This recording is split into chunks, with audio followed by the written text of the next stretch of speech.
Hi friends, ನಮಸ್ಕಾರ. ಎಲ್ರಿಗೂ Balu food ಜಂಕ್ಷನ್ಗೆ ಸ್ವಾಗತ.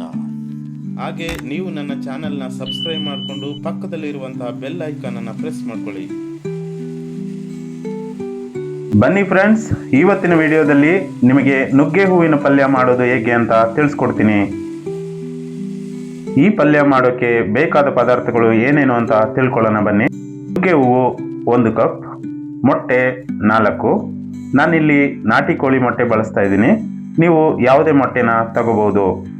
ಈರುಳ್ಳಿ 3, ಹಸಿಮೆಣಸಿನಕಾಯಿ 2, ಕೊತ್ತಂಬರಿ ಸೊಪ್ಪು ಸ್ವಲ್ಪ, ಕರಿಬೇವು ಸ್ವಲ್ಪ, ಧನಿಯಾ ಪುಡಿ 1 ಟೀ ಸ್ಪೂನ್, ಅಚ್ಚ ಖಾರದ ಪುಡಿ ಅರ್ಧ tea spoon, garam masala 3/4 tea spoon, ಅರಿಶಿಣ ಪುಡಿ 1/4 ಟೀ ಸ್ಪೂನ್, ಸೋಂಪು ಕಾಳು ಅರ್ಧ ಟೀ ಸ್ಪೂನ್, ಸಾಸಿವೆ ಅರ್ಧ ಟೀ ಸ್ಪೂನ್, ಒಗ್ಗರಣೆಗೆ ಬೇಕಾದಷ್ಟು ಅಡುಗೆ ಎಣ್ಣೆ, ಉಪ್ಪು ರುಚಿಗೆ ತಕ್ಕಷ್ಟು.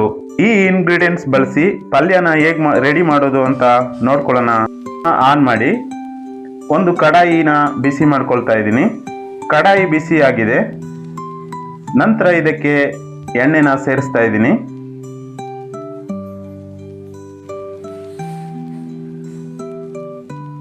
ಎಣ್ಣೆ ಬಿಸಿ ಆದಮೇಲೆ ಸಾಸಿವೆ ಹಾಕ್ಕೊಳ್ಳೋಣ. ಸಾಸಿವೆ ಚಟಪಟ ಅಂದಮೇಲೆ ಸೋಂಪುಗಳನ್ನು ಸೇರಿಸ್ಕೋಬೇಕು.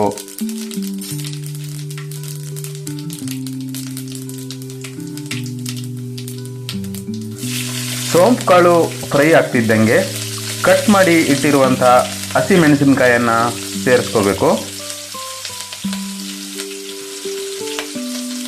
ನಂತರ ಕರಿಬೇವು ಸೇರಿಸ್ಕೋಬೇಕು.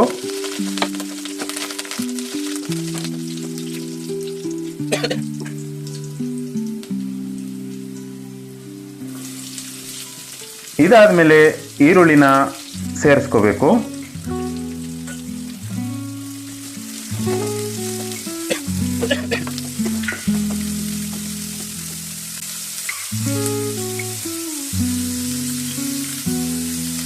ಈರುಳ್ಳಿ ಫ್ರೈ ಮಾಡ್ಕೊಳ್ಳುವಾಗ ಯಾವಾಗಲೂ ನಾವು ಸ್ವಲ್ಪ ಉಪ್ಪನ್ನು ಸೇರಿಸ್ಕೋಬೇಕು. ಈ ರೀತಿ ಮಾಡೋದ್ರಿಂದ ಈರುಳ್ಳಿ ಬೇಗ ಬಾಡುತ್ತೆ.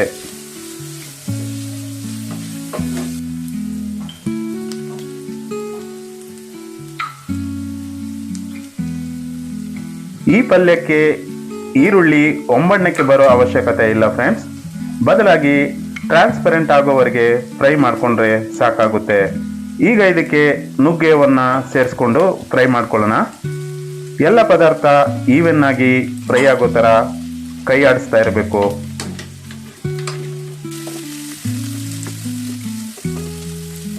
ಪಲ್ಯದಲ್ಲಿ ಈರುಳ್ಳಿ, ನುಗ್ಗೆ ಹೂವು, ಸೋಂಪು ಕಾಳು ಬಾಯಿಗೆ ಸಿಕ್ತಿದ್ರೆ ಒಳ್ಳೆ ಫೀಲ್ ಕೊಡುತ್ತೆ. ಈ ನುಗ್ಗೆ ಹೂವು ಅಷ್ಟೇ ನಮಗೆ ಕಾಡಲ್ಲಿ ಸಿಗೋ ಮಶ್ರೂಮ್ ಥರ ಫೀಲ್ ಕೊಡುತ್ತೆ. ನುಗ್ಗೆ ಹೂವು ರುಚಿ ಜೊತೆ ಸಾಕಷ್ಟು ಆರೋಗ್ಯದ ಪ್ರಯೋಜನಗಳನ್ನು ನಮಗೆ ಕೊಡುತ್ತೆ. ಇದರಲ್ಲಿ calcium, iron, potassium, antioxidants, antibiotics ಇರೋದಲ್ಲದೆ ಅಧಿಕ ರಕ್ತದೊತ್ತಡಕ್ಕೆ ಇದು ಒಳ್ಳೆಯದು ಅಂತ ಹೇಳಲಾಗಿದೆ. ಅದಷ್ಟೇ ಅಲ್ಲ, ಕಣ್ಣಿನ ದೃಷ್ಟಿ ದೋಷಗಳಿಗೂ ಇದು ತುಂಬಾನೇ ಒಳ್ಳೆಯದು. ಇಷ್ಟೊಂದು ಔಷಧಿ ಗುಣ ಇರೋ ನುಗ್ಗೆ ಹೂವನ್ನ ನಾವೆಲ್ಲರೂ ಆಗಾಗ ಅಡುಗೆಯಲ್ಲಿ ಬಳಸೋದು ತುಂಬಾನೇ ಒಳ್ಳೆಯದು.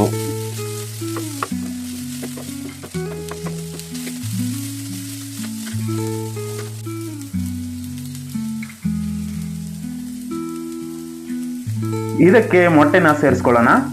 ಮೊಟ್ಟೆನ ಒಂದು ಬೌಲ್ನಲ್ಲಿ ಮೊದಲೇ ಹಾಕಿ ಇಟ್ಕೊಂಡ್ರೆ ನಮಗೆ ಹಾಕೋಕ್ಕೂ ಸುಲಭ. ಮತ್ತೆ ಮೊಟ್ಟೆ ಏನಾದರೂ ಹಾಳಾದರೆ ಮೊದಲೇ ರಿಜೆಕ್ಟ್ ಮಾಡ್ಕೋಬಹುದು.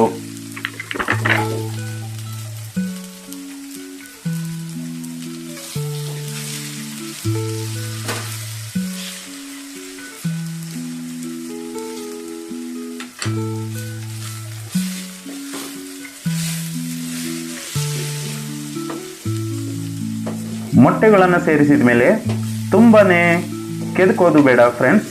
ಯಾಕಂದರೆ ಮೊಟ್ಟೆ ರವೆ ಥರ ಸಣ್ಣಗಾಗುತ್ತೆ, ತಿನ್ನೋದಕ್ಕೆ ಅಷ್ಟು ಚೆನ್ನಾಗಿರಲ್ಲ. ಹದವಾಗಿ ಫ್ರೈ ಮಾಡ್ಕೊಳ್ಳಿ.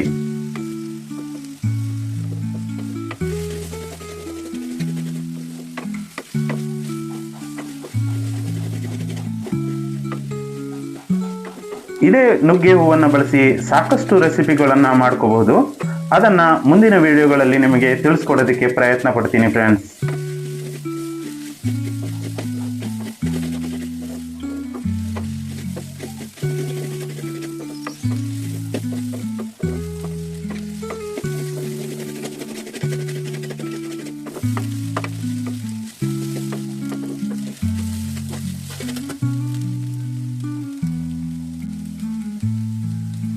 ಐವತ್ತು 50% ಫ್ರೈ ಆಗಿರೋ ಮೊಟ್ಟೆಗೆ ಅರಿಶಿನ ಪುಡಿ, ಧನಿಯಾ ಪುಡಿ, ಅಚ್ಚಕಾರದ ಪುಡಿ, ಗರಂ ಮಸಾಲ, ರುಚಿಗೆ ಬೇಕಾದಷ್ಟು ಉಪ್ಪು ಸೇರಿಸಿ ಈ ಮಸಾಲ ಪದಾರ್ಥಗಳು ಪಲ್ಯದ ಜೊತೆ ಚೆನ್ನಾಗಿ ಬೆರೆಯೋ ಥರ ಮಿಕ್ಸ್ ಮಾಡ್ಕೋಬೇಕು. ಹಾಗೆ ಮಸಾಲೆಗಳು ಬಿಸಿಗೆ ಹದವಾಗಿ ಫ್ರೈ ಆಗುತ್ತೆ. ಹಾಗೆ ಇನ್ನೊಂದು ವಿಷಯನ ಗಮನದಲ್ಲಿ ಇಟ್ಕೊಳ್ಳಿ, ಕೆಳಗಡೆ ತಳ ಹಿಡಿಯದೆ ಆಗಾಗ ಕೈ ಆಡಿಸ್ತಾ ಇರಿ.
ಆಲ್ಮೋಸ್ಟ್ ರೆಡಿ ಆಯಿತು.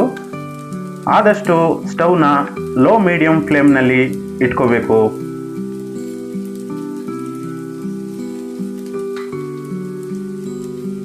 ಈಗ ಕಟ್ ಮಾಡಿರೋ ಕೊತ್ತಂಬರಿ ಸೊಪ್ಪನ್ನು ಹಾಕ್ಕೊಳ್ಳೋಣ. ಹಾಕಿದ ನಂತರ ಒಂದೊಳ್ಳೆ ಮಿಕ್ಸ್ ಕೊಡಬೇಕು.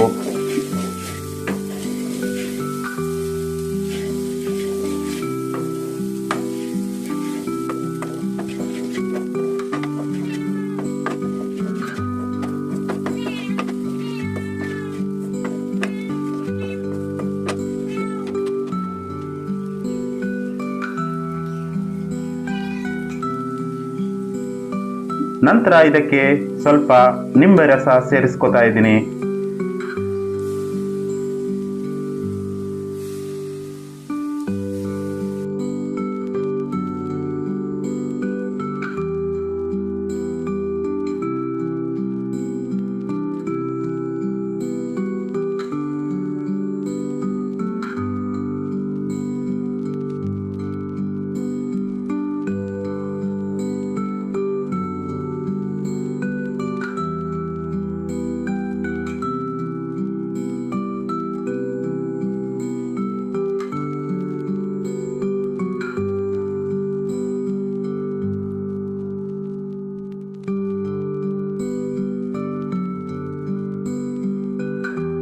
ಕಂಪ್ಲೀಟ್ ಆಗಿ ರೆಡಿ ಮಾಡಿದ್ದಾಯಿತು.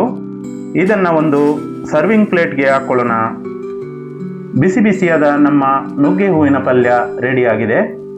ಟೇಸ್ಟ್ ಅಂತೂ ಅದನ್ನು ನಾನು ಹೇಳಲ್ಲ, ನೀವು ಒಂದು ಸಲ ಟ್ರೈ ಮಾಡಿ, ಈ ರುಚಿನ ಫೀಲ್ ಮಾಡಿ.